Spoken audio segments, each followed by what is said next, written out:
शृणुयाम देवाः भद्रं पश्येमाक्षभिर्यजत्राः स्थिरैरङ्गैस्तुष्टुवागं सस्तनूभिः व्यशेम देवहितं यदायुः स्वस्ति न इन्द्रो वृद्धश्रवाः स्वस्ति नः पूषा विश्ववेदाः स्वस्ति नस्तार्क्ष्यो अरिष्टनेमिः स्वस्ति नो बृहस्पतिर्दधातु ॐ शान्ति शान्ति शान्तिः.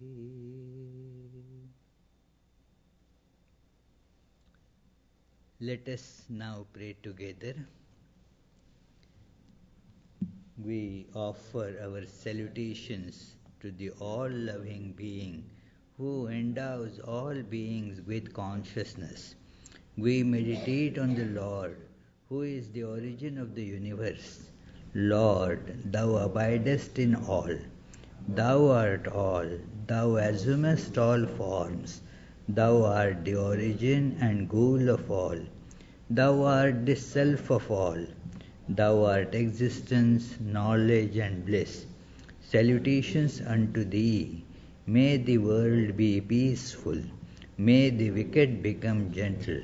May all creatures think of mutual welfare. May their minds be occupied with what is spiritual and abiding. May our hearts be immersed in selfless love for the Lord. Peace, peace, peace be unto all.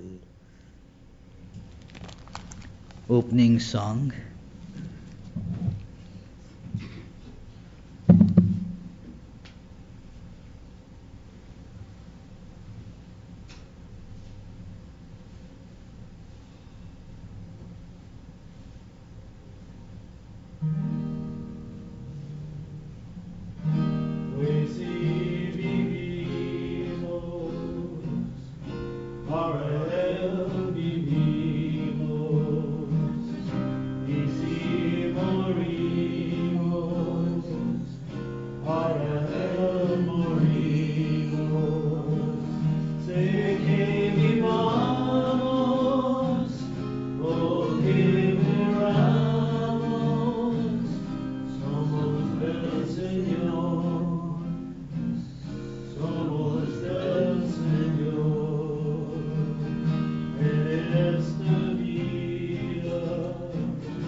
ज्योतिर्गमय मृत्युर्माम् अमृतं गमय ॐ शान्ति शान्ति शान्तिः.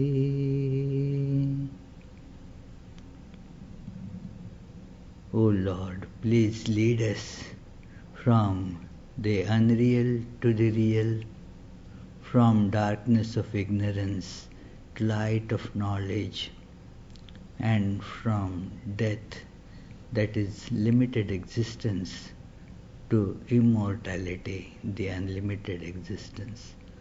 Om, peace, peace, peace.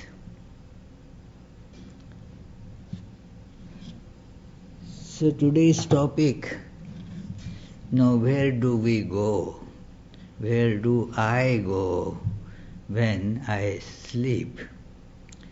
Certainly we do not remain where we are when awake. The situation changes when we go to sleep. We are not where we are. Maybe while we are awake, we are lying on the bed. But then when we go to sleep, then I is no more aware that it is lying on the bed. The awareness changes to different stages. This study is very interesting. As the picture that you see here, I chose that picture from Google. There are many pictures of sleeping, but this picture kind of shows you that the person is in some other land. The face of that person indicates that it is not there lying on the couch. The person is not there on the couch, is somewhere else. And the little that teddy bear also indicates that it is a symbol that it is in some other dreamland. It is not right there. So where do I go exactly? That is a question. The study, empirical sciences have been conducting the study in sleep, like biological sciences, medical sciences, and psychology, neurology. They have been studying for centuries. They have been studying this subject, and because there are problems about the behavior due to not proper sleep. The sleep disorder causes many physical and psychological problems, and therefore the study of sleep is an important topic for these sciences too. The study has become much more evolved, much more progressed in last 50-60 years due to various techniques available, the brain scanning techniques and many other things. The progress in this technology has meant also a lot of progress in the study of sleep, because one can probe actually what is happening in the brain while we are asleep. Earlier it was only the other measurements which were possible, like the breath rate and heart rate and some such, and moreover mostly the logical conclusions and philosophical ideas, they were being discussed. But with these techniques available now to see what actually happens in the brain while one is asleep, this study has gone far ahead. But as you know, all these sciences, they, by their self-imposed, self-proclaimed limits, you can see, they are the studies of what is seen and not of who is the seer. The seer is not even thought of. In fact, some who are somewhat more arrogant, they say there is nothing like a seer. There is no soul or self apart from the body and brain. It is completely, because we cannot see it, and therefore it is non-existent. Some are more honest, they say, well, that is not our subject. That it is true that because it focuses on what can be seen, so by very definition it will be the study of the seen, the object, and not of the seer or the subject. So therefore, for them this question is really irrelevant. Where do I go when I am asleep? For that I, apart from body, does not exist. So why worry about it? Where do I go? This question therefore is not relevant to the empirical sciences, physical sciences. But this question of seer is the most important question in the study of Vedanta, or for that matter any spiritual or religious text. It focuses on the seer. Who is that? And that is the topic. It is very explicitly presented in the title of Shankaracharya's wonderful commentary on the Vedanta aphorisms or Brahma Sutras. Those aphorisms, they have been commented upon by various scholars and sages. And one of the best known commentaries is that of Shankaracharya, the great sage, and he has titled his commentary as Shariraka Bhashya, the commentary about or the discussion on the indweller of the body, Sharir, the body, and Shariri, that is the indweller of the body. So this indweller of the body is the topic that is very dear to Vedanta. In fact, the whole Vedanta is focused on this who am I. And so sometimes it is called Atma Vidya, the knowledge about the Atman, the knowledge about the self. And therefore this question really becomes relevant for Vedanta to probe that where do I go when I sleep? The experience tells that I am not there. When I went to bed, I was on the bed, but then I was not there. It is when we are awake, we can say that I am here in the body. But then I am not in the body. We shall take the help of one of the great Upanishads, very short but very small in size, Mandukya Upanishad, which very succinctly discusses these ideas about our various states of our being. And it gives these 4 states. It says this self has 4 states. And one of them, the first that it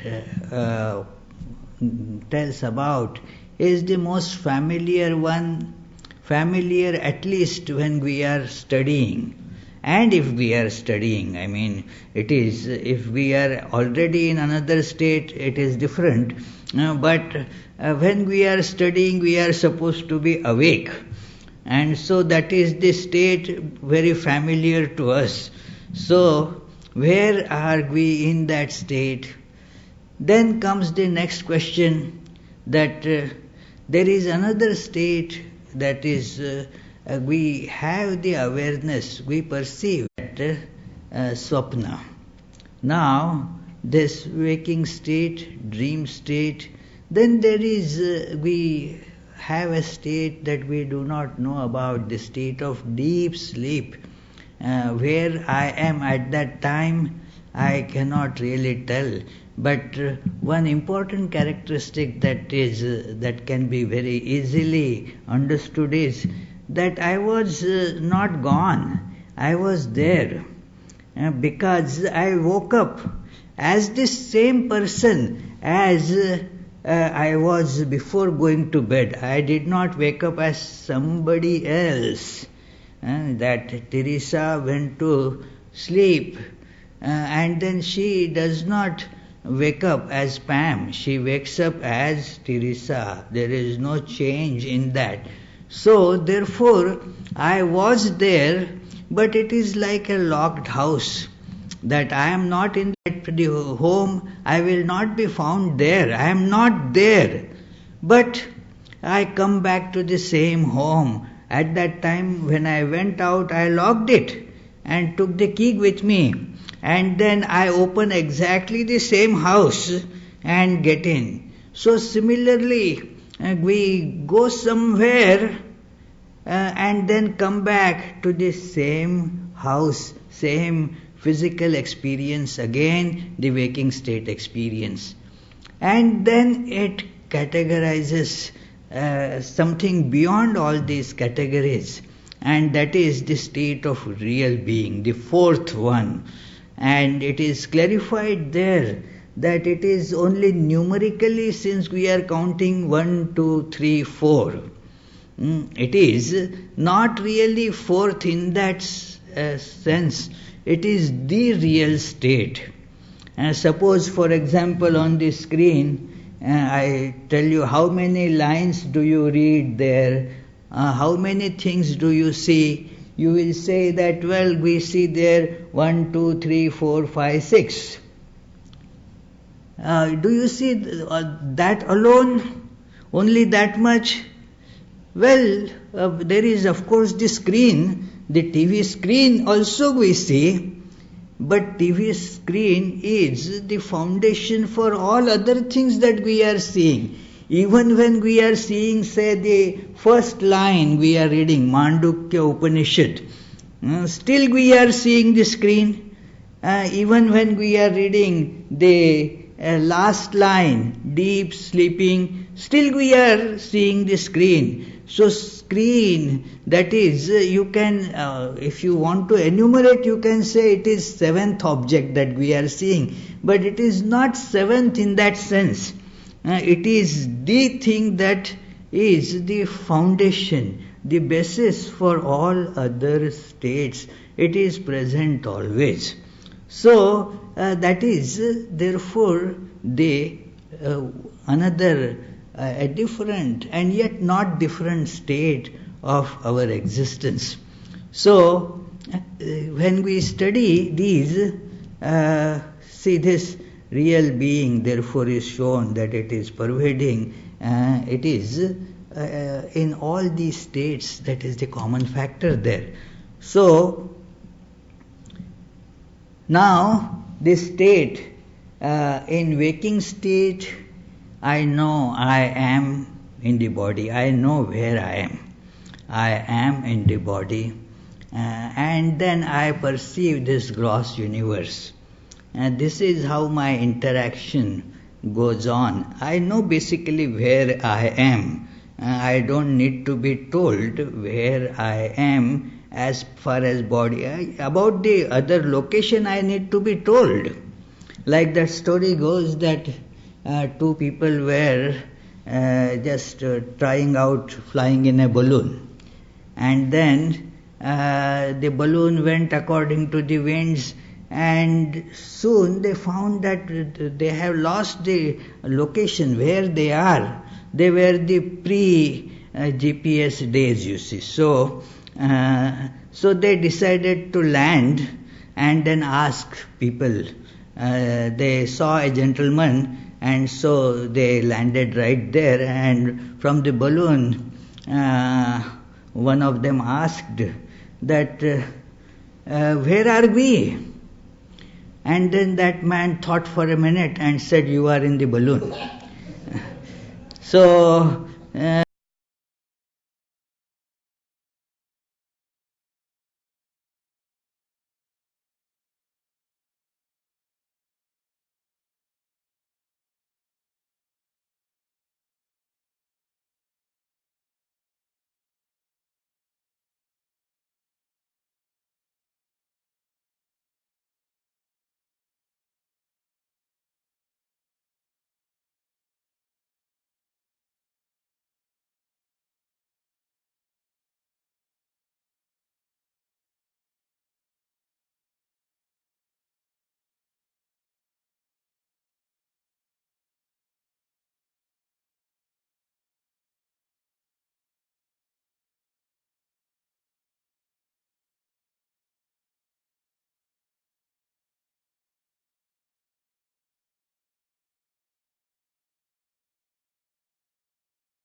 eye movement sleep, and all other categories are classified as NREM, non-REM sleep.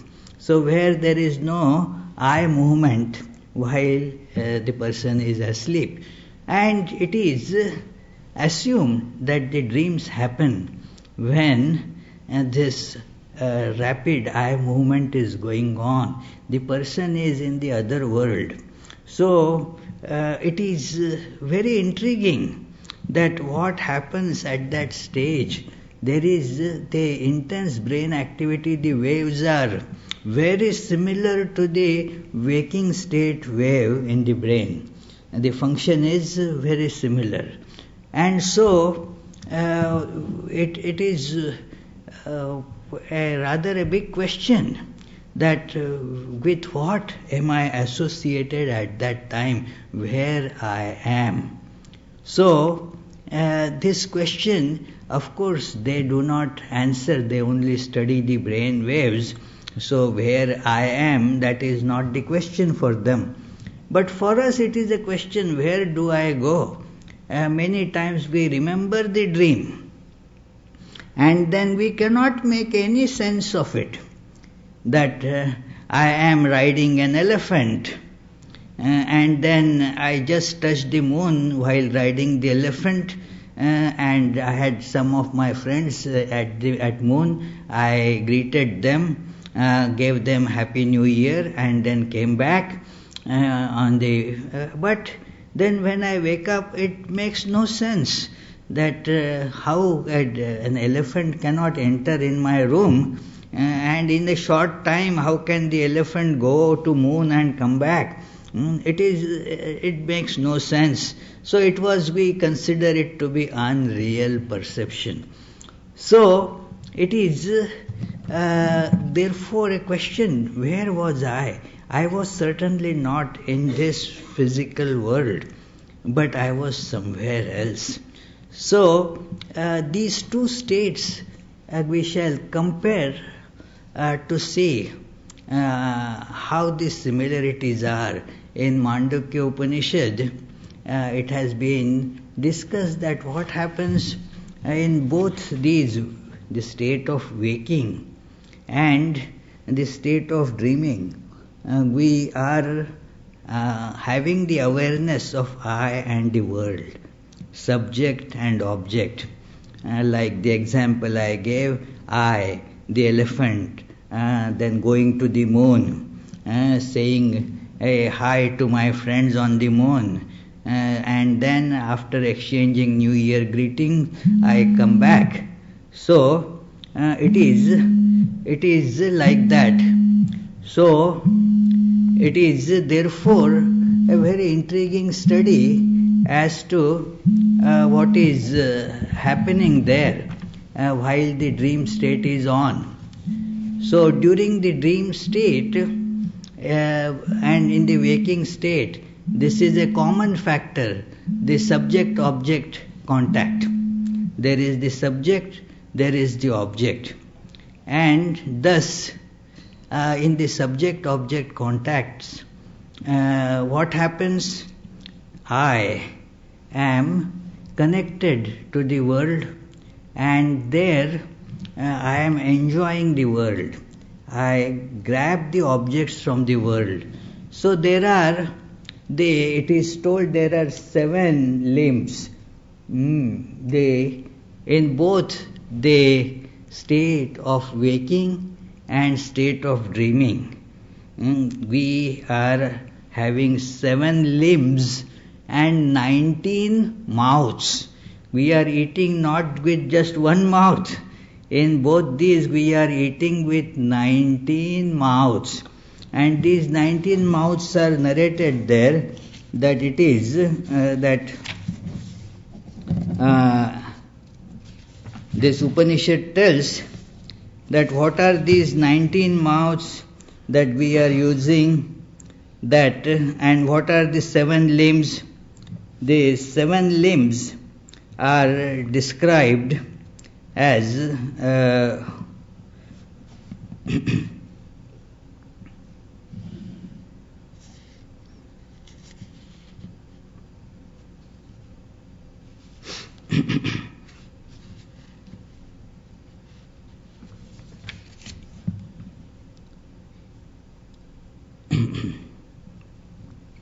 that the head is one limb, the sun are the eyes, and the air is the breath, the sky his body, water his lower organ, and the earth his feet. So these are the 7 limbs of the Vishwa referred to above. These are the 7 limbs. The head, the other, these eyes, the breath, the body, and the lower organ and the feet. These are the 7 limbs described. And these 7 limbs described, we have these 7 limbs, they are used to come in contact with this world.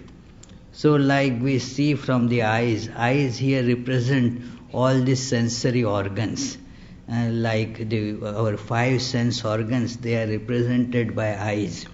So the eyes, ears, the touch sense, the sense of taste and sense of smell.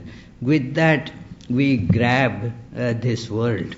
We take this world inside. We can call them our input devices. So with that we come in contact with the world. And then there is the body, the chassis on which everything is fitted. Then there is the lower limbs and the feet with which we walk. The feet represent all our organs of action, not just feet, but symbolically they represent the organs of action. So these are the 7 limbs. And then there are the 19 mouths with which the eating is going on. We may feel that, no, well, I eat just with one mouth, I don't have another. But there are many other ways that we are taking the world inside. So they have been also enumerated. There are the 5 sensory organs with which we are taking the world in. In a way we are eating, is it not? The eyes are eating the form, the ears are eating the sound, the sense of touch, it is eating the touch sense, the touch aspect of everything, the smell aspect, the taste aspect, it is all taken in. So these 5 sensory organs, they are the 5 additional mouths. Then the 5 pranas. The 5 pranas means the different forces through which this is done. They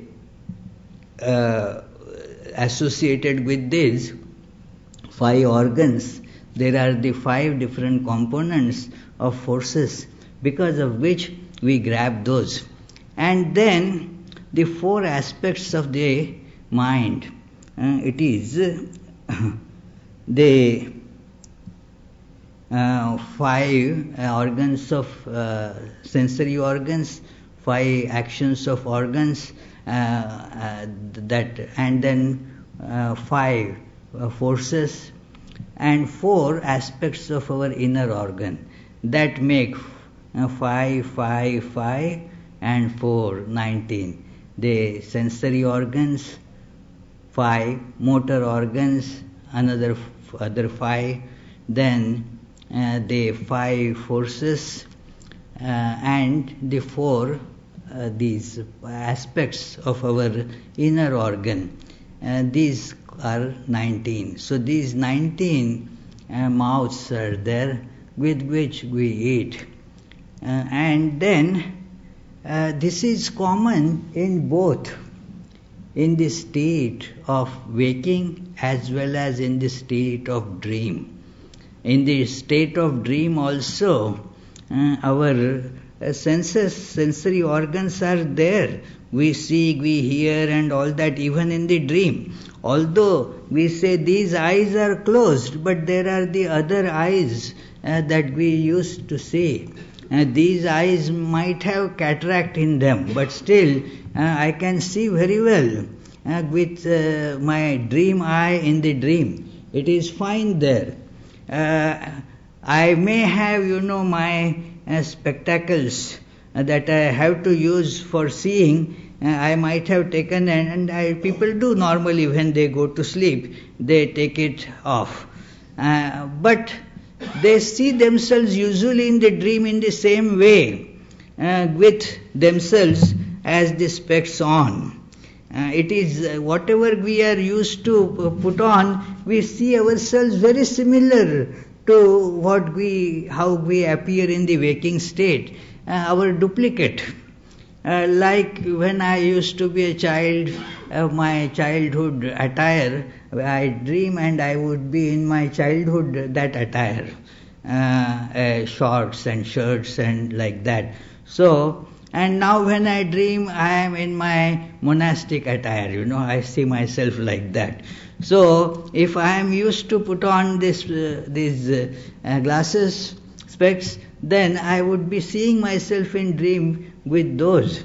But they are different actually. They are not the same that I was, because they have been taken out, So, but I see through them.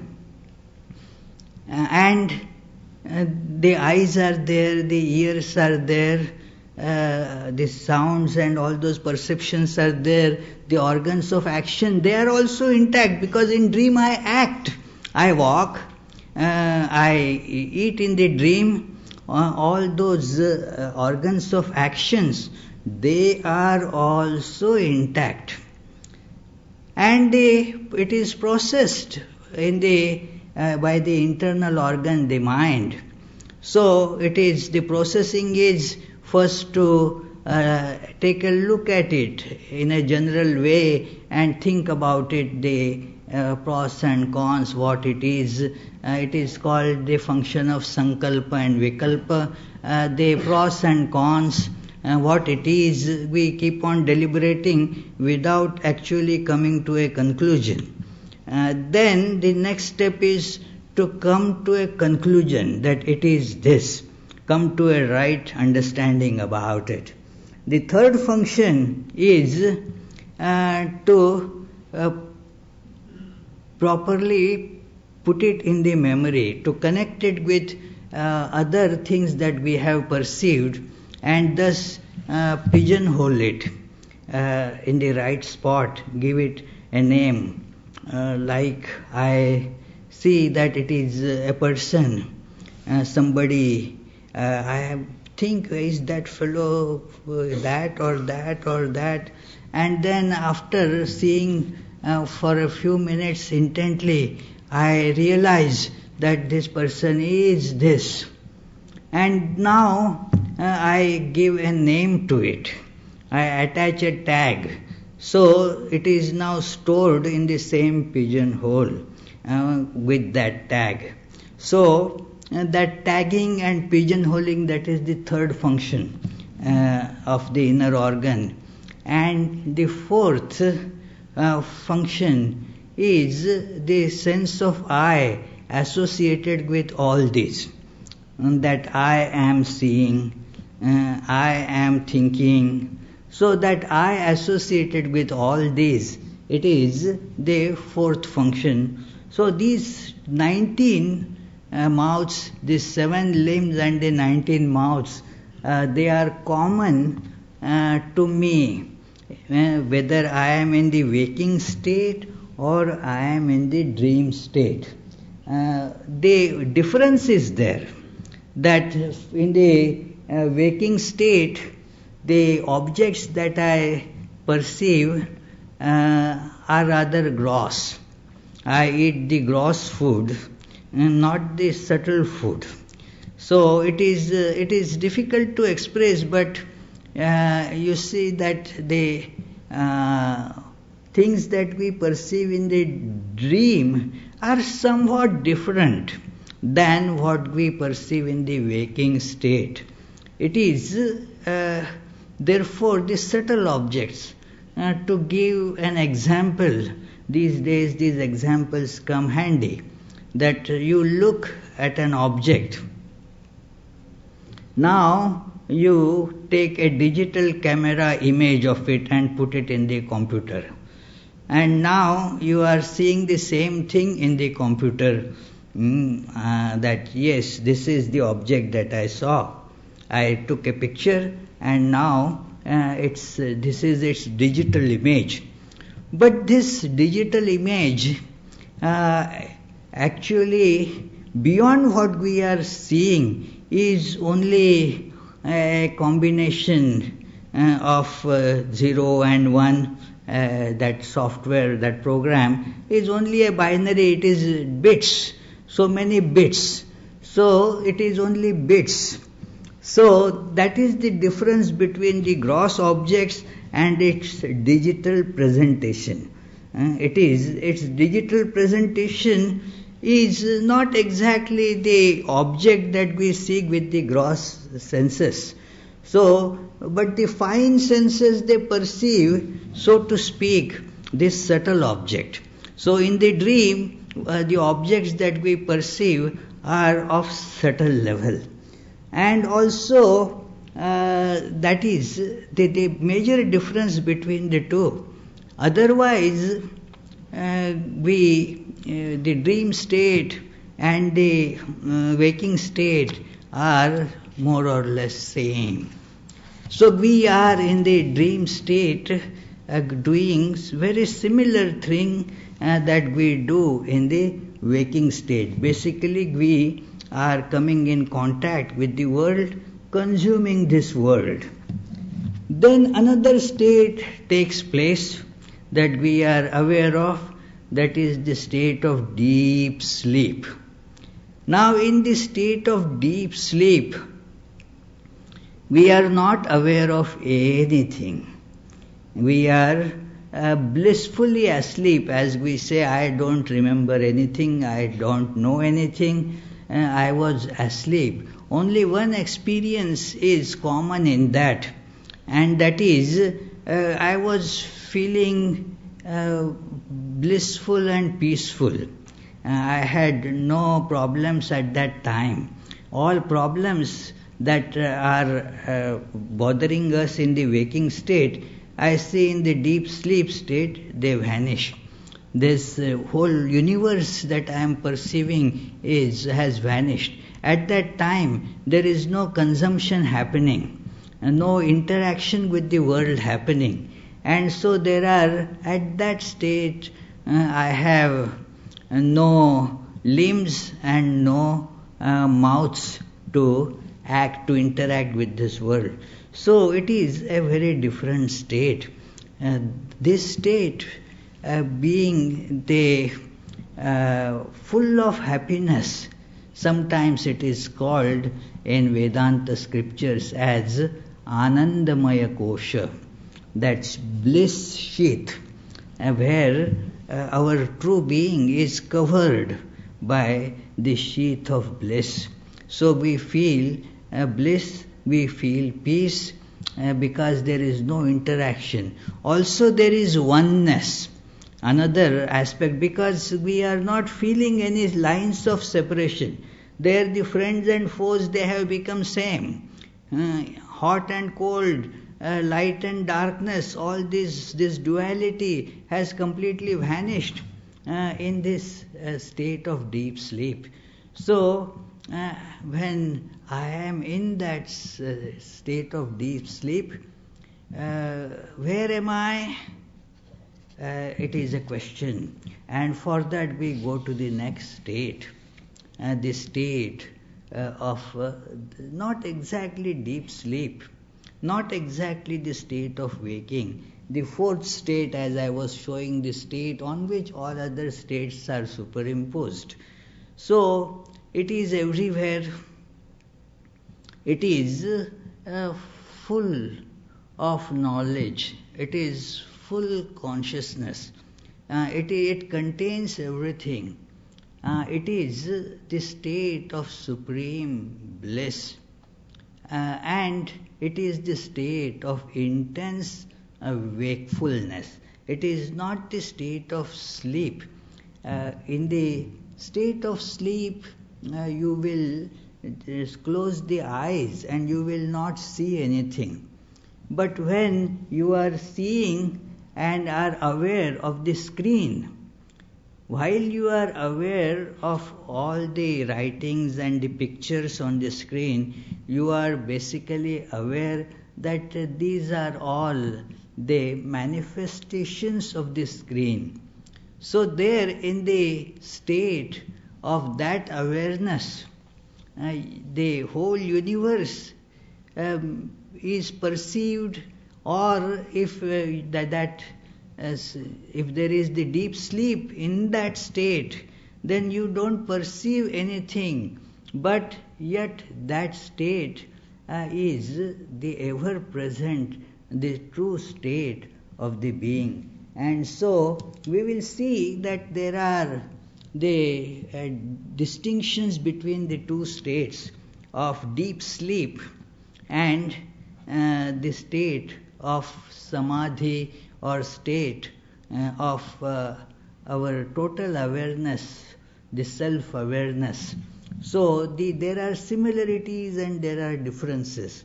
The similarities are that both are free from pain and full of happiness.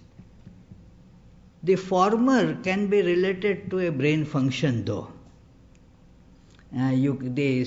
Scientists, they see what waves are there during the deep sleep state. Sometimes they are called alpha waves, and so it is the deep sleep state. So you get into that state, it is associated with a brain function basically.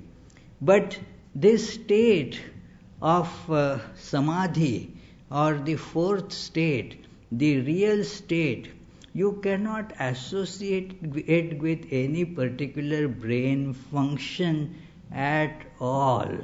It may go to sleep, and it may show the sign of the sleep function in the brain. It may show the sign of the wakeful function. It may show the sign of dream function. But the person is not in any of these states really. It is in the four states on which all these states are being seen. So there is this difference. In the former, the person, the state of deep sleep, the person is not aware of anything. Whereas in the state of samadhi, the person is aware of everything. So these states are not same. This is a confusion that takes place in many, because there are the similarities in both these states. It appears that these two different states, they are kind of similar. So that to get into that real fourth state of samadhi, lot of spiritual practices are to be performed, a lot of yoga, karma yoga, bhakti yoga, all that is to be undergone through. A lot of controls are to be practiced. But sleeping is easy. So if I practice long sleeping, then it is equivalent to that. And it is really a misconception that has spoiled the understanding of many philosophers, many so-called spiritualists, that let me thus consume those medications which put me into that state of altered awareness and sleep. Thus, I will be in contact with the fourth state. I will be in the fourth state. It is a very different state really. One should not confuse the two. It is very tempting to say that okay, thus the state of samadhi is similar to the state induced by a psychedelic drug. It is not at all similar, it is opposite. So one has to remember this. So where do I now go when I sleep? Hopefully you have not gone into any of those states while listening to this talk. So where do I go when sleeping? The answer is I do not go anywhere. When the letters on the screen were changing, the pictures, the slides were changing, where did the screen go? It did not go anywhere. So also the self does not go anywhere. The states keep on shifting and changing. But I do not go anywhere, for I am everything, for I am everywhere. In a question that Lord Rama, when he was going in the forest, he was sent to the forest. I don't want to go into the details of the story, but then meets the sage Valmiki and asks, what will be the best place for me to live in? And Valmiki knows the real nature of this Rama. He is God himself. He is the self of all and appearing as a human being. So with a twinkle in his eyes he asked, first tell me where you are not, and then I will be able to tell you where you should live. Because if you are everywhere, then how can I show you a particular place? First tell me where you are not. So that I am really everywhere. It is only the states change. In the waking state I am limited to a body, so I perceive myself only here, not there. Actually it is the same I that is here and it is there also. It is, for example, if I ask him, he will say, I am Sukalyan. If I ask him, he will say, I am Mihir. If I ask her, she will say, I am Karin. Now, do you not see that all of them are saying, I am? Everybody will ask anybody, anywhere. They will first tell, I am. That I is our common name. I is everywhere. It does not come. It does not go. The states change, like the letters on the screen change, the scenes on the screen change. The screen is never going anywhere, no, not coming from anywhere. It is the existence itself, and therefore this Upanishad says that is the goal. All that we are striving in life is to reach that goal. As Sri Ramakrishna used to tell, that God realization is the goal of human beings. That is the goal. So when we realize it, we know we are, I am, I will be, I was, I am, and I will be. The world will come and go. The stars and the moons, they will come and go. But I am, I was, I will be. I am the timeless reality. Thank you, friends. Any questions? Yes, Charlie? You said that in Samadhi you're aware of everything. Are you aware of the world that we are currently aware of? You may be, you may not be. Okay. It is, there are types of samadhi. It is, the word samadhi is used in a much broader sense here. The illumined state, that is a better word, where one has the full knowledge of the all-pervading self. So there may be the dissociation from this world, or there may be the functioning in this world too. This is very easily seen in the life of Sri Ramakrishna or any other sage that you can think of, that they are also perceiving the world. They will, like Sri Ramakrishna asking Narendra, M, and all other people around, he would see them and address them properly.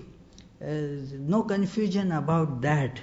And yet, he was aware that it is the God that is appearing as all this. That is the difference between my seeing the world and Sri Ramakrishna seeing the world. I see the chair as chair, I and the chair, I and the podium. Sri Ramakrishna is seeing that, plus he is seeing a deeper reality, that the I, the speakers, the chairs, the people, everything in the world is the manifestation of that Brahman. One question, this idea can be told, as to where do I go? It is, where does H2O go when water changes into ice, or water changes into steam, or ice changes into water? It does not go anywhere. It has been H2O, it is H2O, it will be H2O. That's it, that the substance remains the same, the states change, that's all. Yes, Peter? So, we heard about the screen and the pictures on the screen. So, when we are in the ultimate state, are we identifying with the screen? Exactly. You do not identify yourself with the body. This is a very important question. Then what is our connection with the body? We use the body as vehicle, as instrument, without identifying with it. Like you drive in the car, you do not identify yourself with the car. So, similarly, when we get the knowledge, we still will be using the body, but we will not be identifying ourselves as I am that body. It is like any other body. It is that I am using this body, that's all. So we should practice that awareness. This is a hint for spiritual practice. Your question is very good. Because that tells us where is the realm of spiritual practice in this. It is the practice that I am not the body. Body is my instrument like any other instrument I use. I use computer, so this body is a machine like a computer. The physical part of it and brain is the hardware, the mind is the software loaded on it. So I use this machine for my work. I am not that. So that is how one can be using the body but will not be identified with the body. That is the big difference. So, we shall now conclude. There will be Arati and